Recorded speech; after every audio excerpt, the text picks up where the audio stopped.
Welcome to English Reading for Learning. Dinner party at son's house. A moral stray: think before making decisions.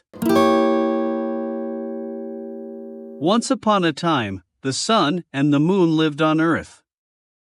They were married and had many kids called the stars.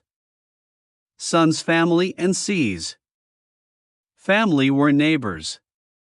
One day, Sun decided to ask C's family for dinner.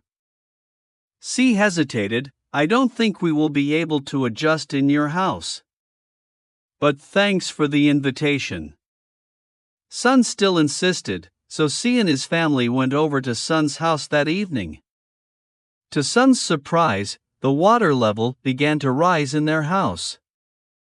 Sun, Moon, and the stars ran towards the terrace. But the water still kept rising, and soon they had no place to go. So they had to climb up into the sky.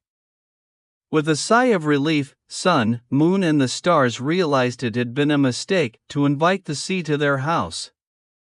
Since then, they have been living in the sky.